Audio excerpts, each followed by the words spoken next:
compliance side, we have just got the certification of SOC 2 and ISO 27001 recently, and now we have more than 30 partnered law firm worldwide, and we are now also serving uh, some of the more top tier crypto exchange. And this is the all-in-one Web3 security and red text solution we are now providing. As you can see that in code security level, we have developed a tools called Beosin WAS, verification as a service. This is an AI enhanced tools to help the project developer or our teammate of auditing team to auto scan the source code and to identify more than 97% of high-risk code in the source code. It is significantly reducing our workload to perform the smart contract security audit.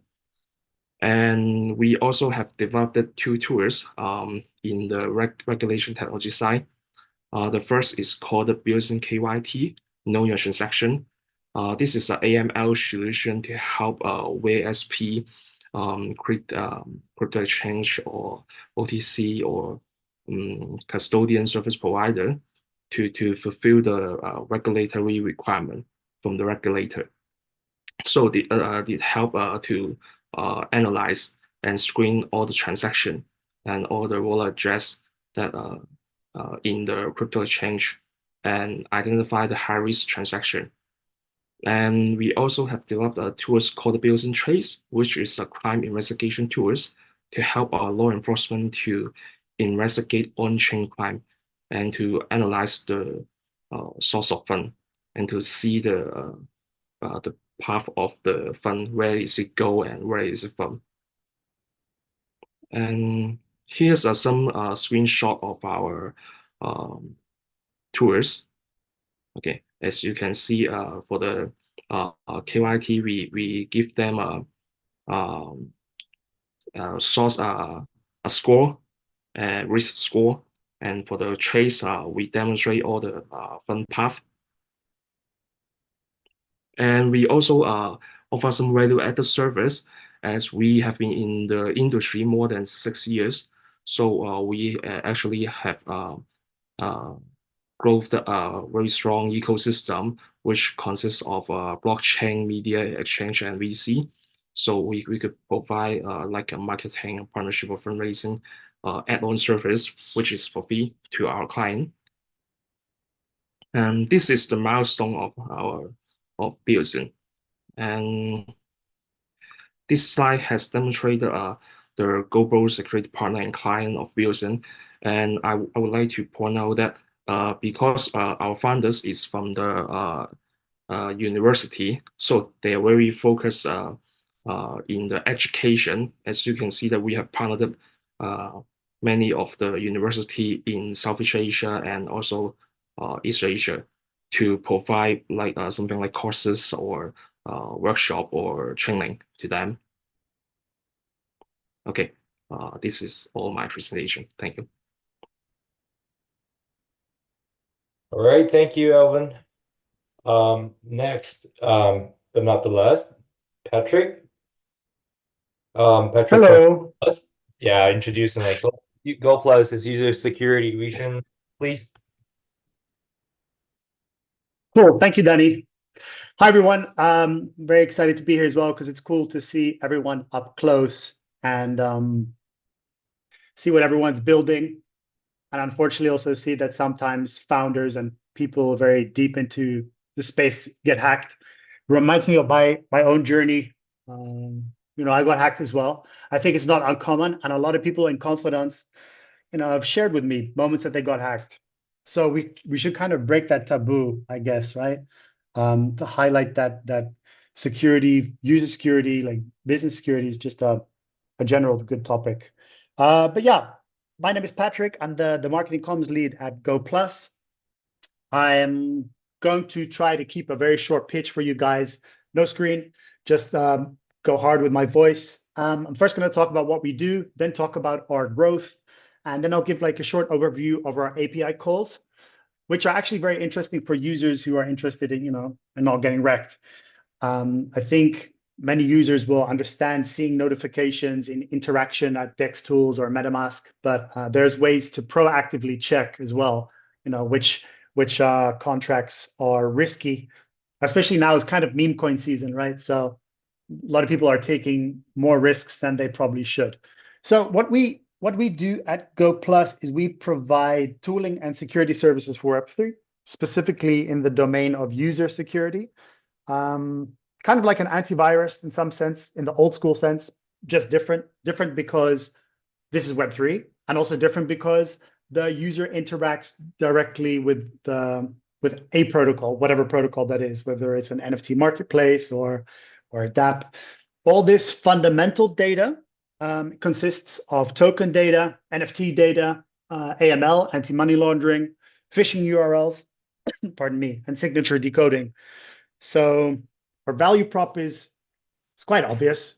It's that we protect users by aggregating this data, and we distribute it through different channels, and we do it in an open and permissionless way.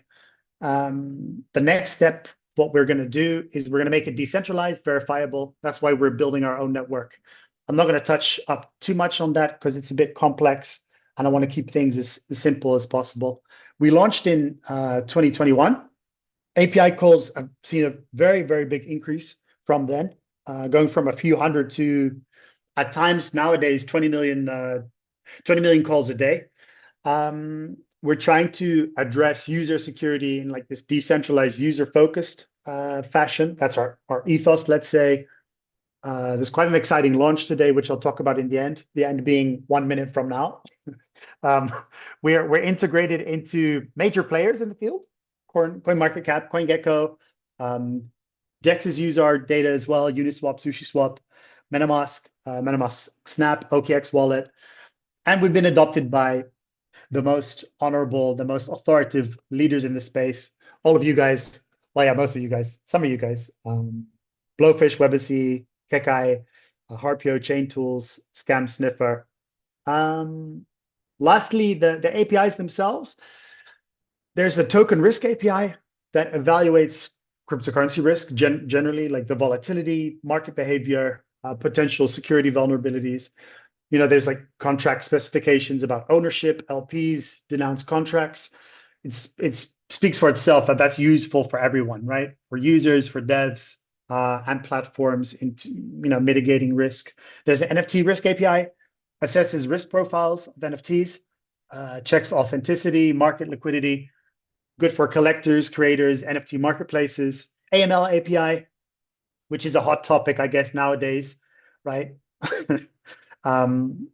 For exchanges, wallets, any kind of service offering that deals with finance that needs to comply with regulations and being compliant, it provides tooling for monitoring, reporting suspicious activities.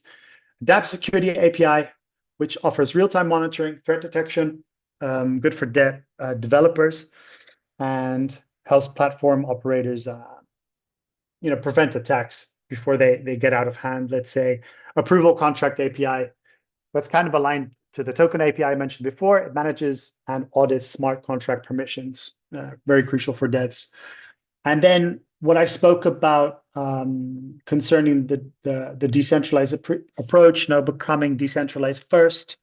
We launched SegWareX today, so that's a bit of a plug, right? A bit of a plug to a gamified platform where you can connect your MetaMask wallet and then check for yourself what kind of risk you're exposed to. It'll tell you directly you've interacted with these contracts. There's this percentage of risk in a gamified fashion, right? So it's super simple. You're told what to do, and hopefully it's the kickstart to a very exciting journey where users are empowered. Yeah, that's it, guys, and I'm excited to be here. I'm not sure if I'm the final speaker. I think that was everyone. Yeah. Thank you, Patrick. Thank you. Yeah, together with Goplus, we are also KEKKAI is also a journey seeker for the user security, making stuff about like how to make the user security more to be protected. Mhm. I guess you guys have a great product release like recently, like the Sequoia X, right? Yes. Yeah. Yeah. Congratulations. Thank you. Yeah. Thank you. I won't be shilling too much. Take it away. Take it away, Daddy. Okay. Thank you. Let's like move to the last one for KEKKAI. Let me show. Okay. Yeah. So us KEKKAI was a Web3 security user security for anti-fraud solution. We focusing on user security just as Goplus does in the field. We help users to prevent their asset from those phishing attacks. We have now, like so far, we got two product release. First one is the browser extension called KEKKAI plugin, which can be used on 4 types of the browsers. Can give you a pop-up when you got a risky transaction happen. The other one is like recently released with the second round of fundraise, is a mobile-based Web3 security browser, just like Brave and Chrome, but it's like more Web3 and security focused. That is now live on App Store, both App Store and the Google Play Store. Please just jump in with download our product. We got a point system as well that you can get like reward when we got something released. So quick introduction about KEKKAI. Let's Jen has introduced the damage of 2023, but back to 2022, which is a heated market. Over 3.8 billion was stolen, was like hacked in the field back to 2022. So, but it's like the whole market, right? So, but we are focusing on the user security. What does the user side they got the problems here? It's actually, as I mentioned, like 3.8 billion, like various exploit both the methods and the volume. So if the users are lack of self-defense and security awareness, they get risky anyway. And the second one, contracts, like most of the people, 90% or 90% of the users, they don't read the code of contract. They don't know the background of the information background of of all the transaction they are making. And also the signature content while they are doing the transaction is also like difficult to understand for average users. Like last one, like I don't want to mention, but like most of the main wallet service, they don't really pay attention on, make a good security experience for users. And once a user got scammed, the damage will always being huge. Like a good example is that Kevin Rose like got scammed by a fraud signature, just like shown here. It's like $1.1 million. You guys all remember about it, right? Like it happened a year ago. So it's like, we have to be more patient. We have to pay more attention on how to make it our asset to be safe. So introducing KEKKAI solutions, like very simple, the same fraud signature here. Like, that it doesn't like the normal message that is hard, it's hard to understand. But if you use our Chrome extension, we're gonna show you a pop-up like showing what kind of fraud, what kind of like risky transaction you're facing on, what's gonna be happening like into your asset like while after you doing the transaction, what we call the transaction simulation result. And like the three core technologies we are using is first one, the URL blacklist comparing. Second one, transaction simulation, as I mentioned, and the risk detection of it. And the last one, the smart contract security detection as well, which Patrick and Goplus is definitely focusing on this part. Yeah, but we are more like to be how to say like the end users product provider. So we're focusing on more like user experience to make a good UI UX to be provided to users and better helping them to protect their asset. So now we supported 4 types of PC browsers, and 2 types of the OS on mobile phone, which is the product I'm gonna introduce at the next minute. We also support like 150 chains. Like for most of them are EVM compatible, but I would say like we also support Solana and Aptos Suite at very close future. Yeah, and this is like what the Chrome extension that we are offering now. Looks good, right? And we also have a dashboard feature. Recently released a security browser here that can also protect your transaction experience on mobile phone. And yeah, like some partners and business partners here. Some of them are our investors. Yeah, thank you. Just skip some pages because we don't have too much time. Just moving to the other part, the second part of our webinar. So yeah, I've like prepared for several questions for you guys. Let's move to the first one. Okay. So my first question is, what do you guys think about like what is the next for 2024 for Web3 security? Like we got so much trends, like new technology, new ecosystem happen in the field. And we also have the markets goes to be active, and bull market comment.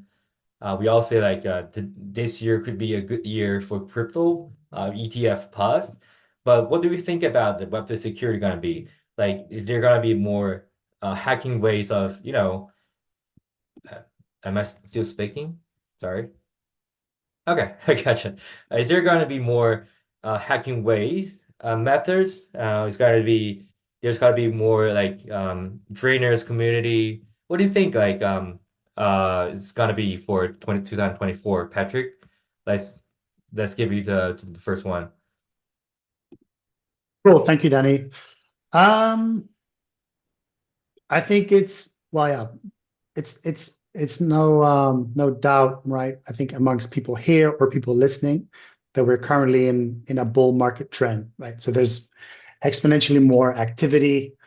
That also means like an exponential higher amount of malicious actors, unfortunately, and people who get caught up in market exuberance, and maybe caught at an unsuspecting moment. So I don't want to give it a negative take, but this is the fact of the matter. Like people are just more vulnerable. So I hope that we're going to see this shift towards a more sophisticated, maybe AI-driven kind of threat detection. And then, as all of us grow, everyone here and our founders and the platforms that we work for, that they'll be more complex, right? Complex in a better way, that they'll be able to deal with certain attacks in a more sophisticated manner, in a more preventive manner. Because if you think about it, since the inception of the Bitcoin white paper, it's kind of been like a crazy amount of exploits, right? And it doesn't seem to diminish, it just gets more. And then there's a whole lot of high profile founders who don't elaborate for reputational damage about how they've been exploited. So yeah, I hope to see a more advanced approach generally in tech. Yeah, in a nutshell. Yeah, like AI definitely gonna be a new trend, but like don't you think like it's gonna be like kept together with the like companion with the new risk or new threats together with AI coming, because there's definitely gonna be more vulnerabilities when we like discovering and exploring the new technologies here. Um yeah, so let's pass the question to um yeah, like Kevin, yeah, how do you think it's gonna be like a new threat or new train of technology is gonna protect well? Yeah. So I think in 2024, they're probably gonna be more. I mean, in terms of Web3 industry, I think there are probably gonna be more and more new chains coming up. Like, for Web3 security, especially, I think people and more and more people coming into this industry, and they're gonna expect they could have some, security weapons for them to safeguard their crypto assets, and also, for the industry participants, they actually have been involved in this industry for ages and for years, and they're kind of, pursuing the new narratives and new market trends. And definitely for them, they are kind of looking for, I think they are looking for a like all-in-one solution that can protect themselves when it comes to, doing digital trades or surfing and interacting with protocols. For example, if they kind of exploring the new protocols or new chains such as Bitcoin layer 2s or something like that. And I think they need some new sort of security tools that can alert them of the potential threats, and also if they're actually interacting with malicious smart contracts, they can definitely be alerted with these security tools. But right now, I think so security companies such as KEKKAI and also other companies do have a lot of solutions for these people. But I think they definitely we need more education at this point of view, and we need people to know that they can definitely use these tools to protect themselves.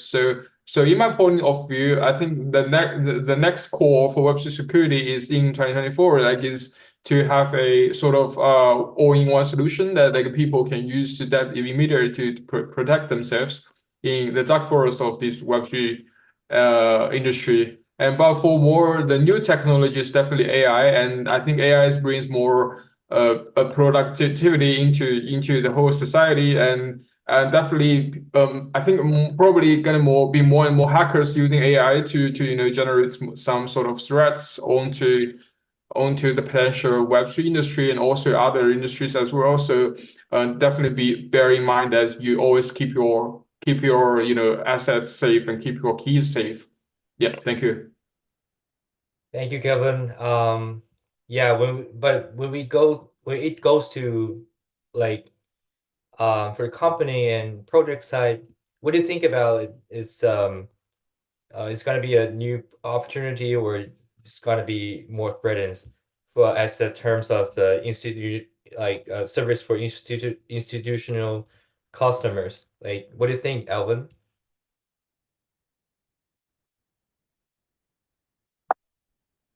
Hello, can you hear me? Yep. Yeah. Well, institutional customer and retail customer is obviously having a different need in no matter the security or the compliance need. And the big info of institution is one of the field that lighting up the market, and we could see more and more countries setting up the crypto trading regulation and requiring VASP to apply for a license to continue their business. And the license has a very clear security and compliance requirements. So we could see many institution clients inquiring about trading system and custody security solutions, and KYT AML compliance solution, and also the STO security audit. And for the retail user, they just need a easy to use and affordable security solution covering the anti-phishing and lost access tracing and private key management. Yeah, thank you. But as KEKKAI, we definitely think about like it's gonna be a hidden market. Well, everything's gonna be there's gonna be more threats, like more than opportunities. I think it's a dark forest market. But yeah, at the same time, like we think about like so far, like last year we got too much like new companies that's focusing on user security, like providing products for a single individual users just like lots of companies that's doing what we are doing like recently. And like some of them are just changing their directions, changing their regions on in the field, but definitely think about like the individual users should be protected by themselves. And that's why we are like partnership with Goplus to providing a good experience like products for helping users. And like for institutional customers, like yeah, we definitely think about like it's gotta be there's gotta be more like social engineering like attack, like what we call the Web2 security attack. It definitely gotta be protect well like by using some tools. So yeah, I definitely agree with the Kevin's point of view that like some all-in-one solution, all-in-one product gotta be popular or it's gotta be used by all the users, including the institutional customers and the individual users. And yeah, let's move to the next question. The next question is yeah, it's got to be a little bit overlap with the same question, the previous question, but in the institutional and retail users, they have the different security and like operational needs. So what are they looking for in the solutions? Like how do you wield these things? Like what does user really need? Maybe start from Elvin. Oh, okay. So as I mentioned before, that we could see there's a more and more in the traditional finance and institution to go into the market in this cycle, and so we are also shifting our focus to provide more solutions for them, especially for, in compliance aspect. So they are looking for a security solution that fulfilling the regulatory requirement. For example, we are now providing the solution with SOC 2 standard that recognized by the regulator not only in Hong Kong and Singapore, but also in the East Asia like Japan, Korea, and also in Tokyo and Turkey. So I think this is one of the trends that for the institutional client, and also they are also looking for the institutional level of custody service. This is a little bit not similar with the situation that before. Yeah, thank you. So yeah, I have no like much ideas about like what institutional users gotta view these things, but I think like definitely Kevin has the no let's pass the question to Jack Full because they also servicing with the institutional users, like how like SafeHeron view these things, like well you guys providing a good solutions for institutional users to provide to protect their daily crypto trading or crypto transferring. Yeah, thank you. Right, so we are very focused on institutional requirements, and mainly what we see is that enterprises are usually focused on three key areas. Number one, security, then two, compliance, as well as the operational efficiency. So naturally, right, security would be their topmost concern because when you're looking at the assets that they have under management, as compared to retail, it's totally different, right? So we're usually talking about tens or if not hundreds of millions of assets that they would have, right? And that certain classes of institutions, especially exchanges or OTC, they could be doing hundreds of millions dollar worth of transactions every single month, right? So things that enterprises will look out for, and which we will provide, is that do we have a secure infrastructure in place whereby it's multi-layer setup, right? So in security, we call this defense in depth, and then we make sure that if you look at it from a point of onion, you peel one layer and then there's another layer over there, right? So it's the same concept that we bring to security, whereby even if one layer of protection could be compromised by an attacker, there's still other layers that could still be there to safeguard the integrity of the assets. So something that we put in place, right, is that there must be very strong defense in depth architecture or multi-layer architecture. And what we do is that we deploy MPC for decentralized key shard management.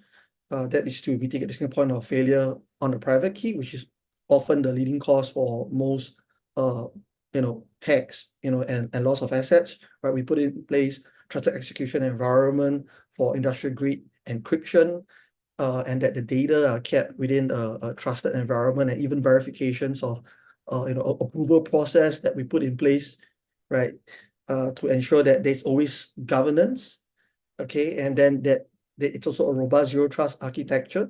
We put this together to ensure that's a robust security coverage. So that's from security. And then from a compliance perspective, particularly for clients, right, who are regulated, and who have to comply by licensing requirements, given by the local monetary authority, we need to help the clients to also ensure that they can meet the compliance within the jurisdiction, and often that starts with at a very basic level, strong governance, right? Strong governance, having good check and balances in terms of asset approvals, asset transactions, right? And key, we want to make sure that no single party can have complete control of in this case the private key, right? Because the private key gives you the control of the assets and the control to do transfer. Any transactions must go through an approval process, and that's not just to mitigate external attacks, but also to mitigate the risk of human error as well as internal fraud. And things that other users, right, clients will look at would be that, do you comply with international best standards and best practices? For example, do you comply with ISO 27001 SOC 2 Type 2? Because all these standards are open, right? We don't want to reinvent the wheel. It looks into the systems, the process that you put in place to ensure the confidentiality and integrity of the data, right? So for us in SafeHeron, we comply by these international standards, and that also gives a lot of confidence to the enterprises, that we do meet the industry standards. And the last part, also a very important part about compliance, is that do you have AML and KYT detection in place? So that's something that a lot of clients look at, especially they're very concerned about dirty funds coming in, and what if it commingle with within the wallet that other clean funds are also stored, right? And if that happen, then there would be a lot of issue, especially with the local monetary authorities and even the law enforcement. So AML and KYT, it's something that would definitely have to be integrated within an institutional solution, and that's where we work together with SlowMist on. And maybe on the last part, on the operational angle, there, besides security, besides compliance, but there are also a lot of things on with regards to efficiency of asset management. Whether do we have for example, good API security to ensure that even in automated transactions, that for certain clients like exchanges, right, for payments, some of the processes would definitely have to be automated. But how can we do so in a manner that's safe, and also secure, all right? And how about business continuity? If the service provider that serves the institutions, if one day they were to go bust, right, could you still recover the private key, right? So these are things that institutions think about, right? And a service provider, we have to provide that solution that can cater, to their key concerns.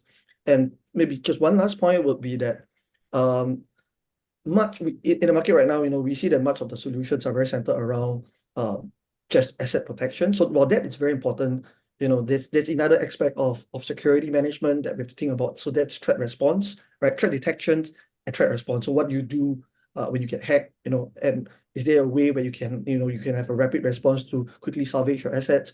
So these are things whereby, at SafeHeron, we put in place such measure whereby even in event of an attack, we can minimize the losses and to provide a holistic, comprehensive security solution to the enterprises to ensure that not just stay safe in good times, but even when bad things do happen, all right, they are in the position to manage the risk and minimize the loss. Thank you. Thank you. Thank you. That was so great. Yeah, so last one for this question, like to Chen. And I have an additional question about like not only just about like knowing about the needs of the institutional users, but how to get trust. Although we are encouraging people to do a trustless to be at the network, but how do you guys like get trusted or get the contract with those institutional users as a Web3 security companies?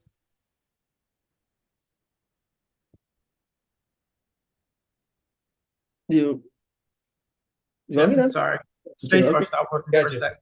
Yeah, thank you guys. So the first part, I think pretty much everybody covered it. So between like institution and retail investors, I mean, like there's some similarities. Like at the end of the day, institution retailers, they all want security, they want privacy, and they want something that's like easy to access. So obviously on the flip side is that like there's obviously a lot more kind of like compliance and like risk tolerance in regards to institutions. Obviously, institutions, they generally have like a higher appetite for risk compared to individual users. They have more resources in their like pocket for to invest in security and compliance and withstand like greater losses in the event that something does happen. And then of like Alvin and Jeg mentioned, like institutions, they have often have to adhere to like regulatory compliance more than regular users. Like regular users, as long as they have internet Wi-Fi, they can pretty much get access to like most of the wallets out there. That was like the whole point of crypto. It's to make it accessible for everybody. Yeah. But whereas the institutions, they kind of have to their compliance is obviously way more strict because now they are technically in charge of holding the user's funds. So and then they also need to have the technical expertise to or like have the resources to capable of like deploying more sophisticated security solutions like SafeHeron and managing like their clients' Web3 infrastructure. Danny, sorry, what was the second part of the question? Yeah, how to get trusted by those institutional partners or business companies. Right. I think reputation is a big thing. Obviously, starting on the beginning, like even in like 2017, 2018, when we first started, like there wasn't a lot of Web3 security companies. That was just something that like you kind of have to build trust over the years. Because not Bitcoin is almost a little bit over 10 years, and then Ethereum's maybe like half of that. And then look how far we come over the years. And every day we see how sophisticated smart contracts are getting and how sophisticated even like the hacks are getting as well. So I think it's just at the end of the day, if for us essentially, our reputation is the most important. And same thing with a project. If in the event that like a project does get hacked, you got to make sure it's like, hey, did they do everything they could possible to prevent this from happening? And like, do they kind of like did right by their users? Because like I said, nothing is 100%, and it's just about doing the right thing for your community. Yeah. All right. That's Can I just add on to that question? Very quick one. Yeah. Go ahead. Yeah. So for institutional clients, so obviously their thinking is like far different from retail. So one of the best way that we found out, right, to gain trust was to be as transparent as possible, right? So we right at the onset, right, we make a commitment that it's important for us especially back then we were lesser known, right, to make open source most of our MPC protocols, right? And that's in an industry whereby actually most of our MPC peers are more towards closed source, right? But we felt that it's important to let users have the ability to audit us, not just through the review of our third-party audits, right? That's important. Right? We use SlowMist, right, to audit us, Kudowski Security, but we felt that at the foundation layer, because the Web3 ethos is all about transparency of code, we think that from an institution perspective, we want to walk the talk, and that's why we make most of our MPC codes open source. And we found out that that's a great way to gain trust, and at the same time, it's a great way to differentiate as well. Yeah, I think like OneKey does the open source as well, right? Not the first one, but the best one, right? for open Thanks, source. Paul. Appreciate that. Yeah. Okay. So next one. Next question. That's gotta be my favorite question is let me ask for a quick question. Like, could you please like all the guys give me 2 words about the new trends in the crypto field that you think you gotta be the main trend in this year? Like maybe just 2 words or 1 word. It's okay. Start from Kevin. Okay. I think personally, I think it would be the new trend would be the AI plus Web3.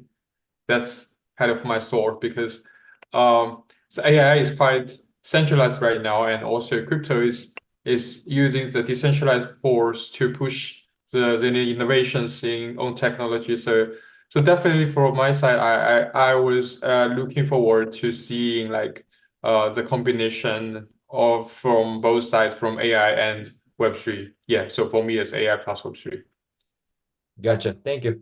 Jen Chen. Yeah, I personally, this is my opinion. So I personally think like the Bitcoin, the L2 would be interesting. Obviously LI, and then AI, and I know there's so many. Like restaking is actually interesting too. But it's I think the most important thing is like to see what the next crazy thing is, because you never know. There's so many things that like who would have known like even like DeFi was a thing like 5 years ago. Like what now? Like Yeah. look here. Yeah, no like no point of view, leaving a little bit about like NFT gonna be a trend for Right. Like there's so many new things coming out. It's just you can't keep up. exactly. Yeah. How about Jack Full? How about Jack? Well, on a non-security side, since we've been talking a lot about security, I personally hope, to see, the greater use, greater adoptions of blockchain for decentralized identity verification, right? Because like even in Singapore, Singapore government actually created this a platform called OpenCerts where educational institutions can use blockchain, right? And schools can issue tamper resistance education certifications, right? To prove that the student has met these requirements and get this certificate. So I thought that's really cool. And I think that with the use of distributed ID, I hope to see more of it being used in governance, more of it being used especially for voting. How cool it would be to be able to vote using blockchain, and then be able to keep your identity, in the vote that verify your identity in a manner that doesn't review your vote for who you vote for. I think that will be a game changer. Yeah, and personally, I'm looking forward to more, use of blockchain, in a non-speculative manner. Oh, that's a great answer. Like, not like that so much deep into the field, but the wise additional part to the real world. Yeah, the idea that must be a good use of blockchain technology for definitely for the human society. Yeah, also like Japan government does a lot on this side, so maybe take expectation. Yeah, how about Alvin? What's your like 2 words for 2024 in crypto? Yeah, I think besides all the works that others guests has been mentioned, that I think is real world access tokenization will be one of the trends that help the Definitely. market. Yeah, because we have started to receive inquiry from the institutional client last year in December, and after that, there's many and many crypto fund or VC or institution to engaging with us and to inquiry about the smart contract audit of STO project. And we are lucky we are one of the very few auditor in this area to recognized by the regulator. Yeah, Yeah. thank you. Last Patrick. Yes. So I think mine's going to be a combination of what Jen said and Alvin said, in the sense like the truth is no one knows, right?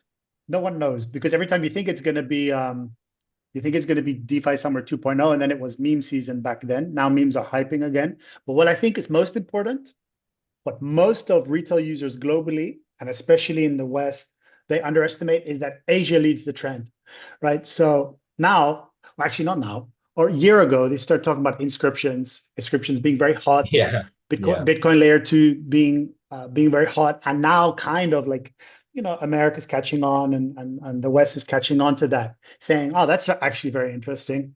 So I think a big trend will be seeing a lot of US-based companies move to Asia. Inscription is going to be hot, and then Bitcoin layer 2 ecosystem, if they make it happen, right? Because this is the thing about tech, you never know until it's there what the technology is going to be. But yeah, in a nutshell, I think that. Yeah, definitely agree. So for me, it's like almost the same to Genshin. It's the Bitcoin ecosystem and risk taking. Because I was in the Denver, that's too much. That's too much. There's too much like L2 and Bitcoin ecosystem projects, and also the risk taking services. But that's definitely should be caused by some part of the reason about from Eigenlayer. Yeah, they are doing great. And so my last question. Let's end up with the webinar after this question is ended. So like connect with the previous like quick question.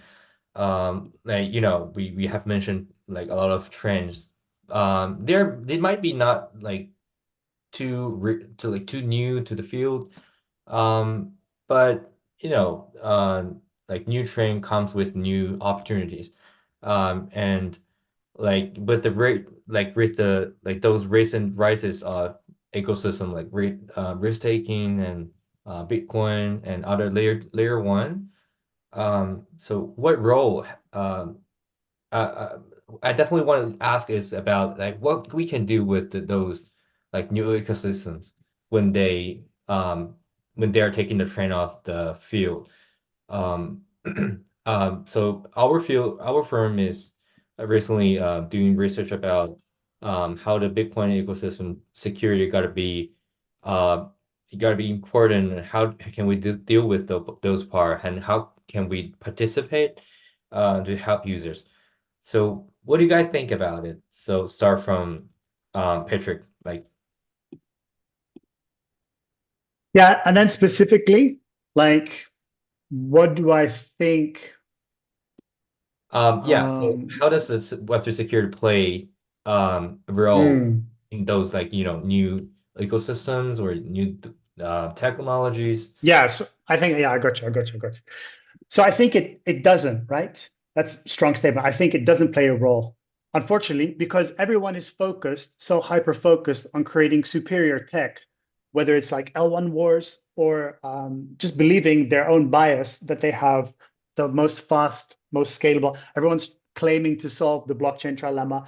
I don't care if it's like I don't care if it's modular blockchains or if it's Bitcoin L2, even Bitcoin L2 now, all of a sudden they're popping up and everyone is raising funds everywhere, right? It's good. It's good for competition, but it also means that you may not be taking a security first approach. So if you look at Linea or ZK Sync, they're very clear, well, Linea more so, but they have a very clear security first approach. And that's because they have better, bigger ecosystem. They understand you're never going to make, get a second chance to make a good first impression when it comes to security. And some ecosystems have compromised on that. And I think users are very smart and they remember what happened in the past, right? So there are multiple instances of protocols being exploited multiple times over. And then at some point, users are just like, no, trust has been broken. So hopefully there's going to be generally, if I understood your question correctly, there's going to be a general more heightened awareness about security first, right, in your building, and don't fall in love too much with your tech builders, Yeah, I love those projects who get their narratives or their how to say, their concept as security first. What that always attract me the first time when we met it. And yeah, next. I'm expecting the new answer from Kevin. How do you view those fields? Like you mentioned, AI was the best part, was the best trends, got to be in the main focus in 2024. How do you view Web3 security got to play a role in together with AI taking the trend for this field, and I also met some projects focusing on decentralized GPU or decentralized AI, generative AI models. AI plus Web3 definitely gonna be a trend, but how do you view the spread of it, and what's gonna be a Web3 security player role? Ooh, thanks for bringing me up to this question. I think this is a very tough question for me because but I'll give some sort of my thoughts on this question, because I think Web3 plus AI is definitely a trend and a topic this year in this Web3 industry. I think we've seen a lot of new protocols and new applications that has been built upon some new chains, such as Solana, and but Solana is definitely not a new chain, but it's like we saw it's getting hits this year, and but I've seen some AI plus Web3 protocols and projects on Solana and Ethereum, and these these projects actually brings attention to people. I do attend this and also participate in these projects. I staked my ETH into these applications and smart contracts to somehow mine their tokens from these AI plus Web3 applications. But I got sort of thoughts on these new projects, because I always be very cautious about attending these new projects, as they haven't got some auditing from they are not being audited from the Web3 security, and they're not open sourced for their smart contracts. And also you got profit in the early stage of attending these projects, but also expose yourself onto the threats and the potential risks of losing all your crypto assets. So I'm gonna say if you are attending, I mean, if you are playing in the Web3 industry as an individual, you definitely be very cautious about the new narratives and new trend, because people and those hackers or some sort of malicious projects could happen, could born from these sort of trends. And as OneKey, I think we are a hardware company, so we built our software plus hardware in a suite. So we're trying to support our users as much as we can. So we developed and integrated many new chains into our hot wallet. But before we fully developed that integration, we have to do really cautious and meticulous research on this new chain and also this new trend. Like I think we are the first ever hot wallet, the software wallet that supports Nostro Nostro network, and also the Nostro, like people can use our hot wallets to mine and to do like Nostro inscriptions. Like people can also use their hardware wallets to do these sort of transactions. But before we started, supporting Nostro network, we did actually do a lot of research on that. So it's trying to put our users' crypto assets security on the first, and then we consider to support them with composability or scalability solutions. So that's kind of our priority sequence. So we trying to protect our users from the first protection will be from OneKey first, and we put our marketing teams and we put our research teams to do this sort of delegation and also this auditing in our first place, and then to our customers. Yeah, so I would say that this is how we operate and how we kind of correspond to this sort of new chains and new ecosystem. Yeah, thank you, Kevin. You remind me with something like I've actually get interested with a Nostr inscriptions. You mentioned Nostr network, right? You supported very well, and I was doing the mainly of the maintaining of the inscriptions on Nostr, and you guys supported so well. Thank you. Just a quick reminder. So next, let's get our next last answer from Jack Full. How do you view how does the Web3 security play a role in those new ecosystem or technologies? So I think I can just speak from the perspective of institutions, right? Actually, for institutions, requirements for a demand for tokens or assets on such chains are actually frankly still quite low, right? Especially for non-Bitcoin and non-EVM chains, right? But having said that, we still think that it's important, right, to cater for security in such chains that is up and coming. But again, it's all very commercially driven, as far as the institutional side of security is concerned. But having said that, and also, we have seen like demands for like Cosmos or Solana, right, coming up, and even inscriptions, right? So as long as there's sufficient demand, we would create that. We will support for assets that have demand from the institutions. But having said that, we also have a wallet service, that also allows developers, they can create seedless wallets, that's fully decentralized and self-custodial, which they can embed this into their own DeFi project. So we think that's important, especially for upcoming chains, that you want to onboard users, especially Web2 users, in a manner that there's very little technical resistance, that's frictionless, but still at the same time have a very high level of security. So we think that embedded wallets, especially embedded MPC wallets that doesn't require users to manage seed phrases, which is usually a very high barrier entry for Web2 users, would be extremely important. And that's the way, we think that that's the best way, for projects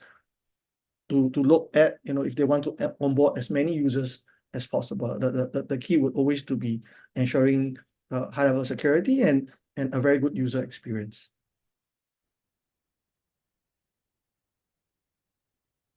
Okay. Actually,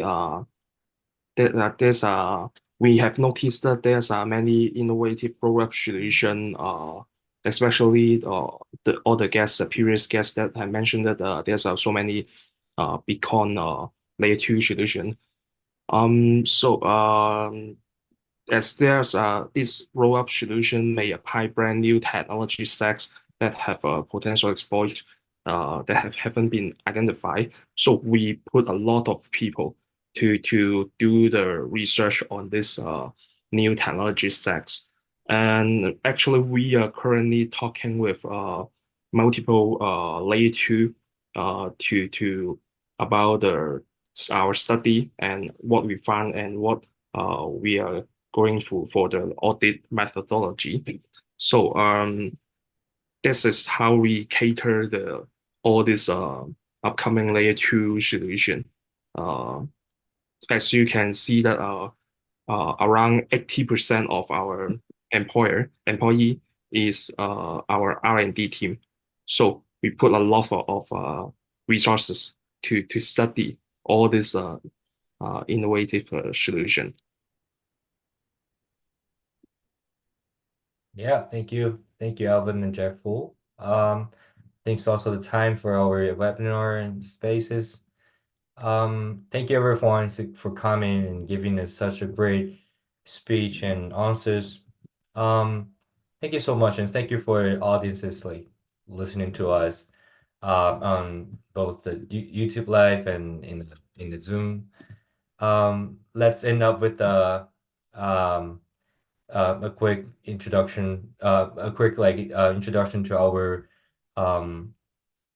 our campaign as well. So we recently releasing a product called KEKKAI Mobile. If you didn't listen to my previous speech, we have a point ecosystem. So we prepare for some points and some USDT for audiences joining us today.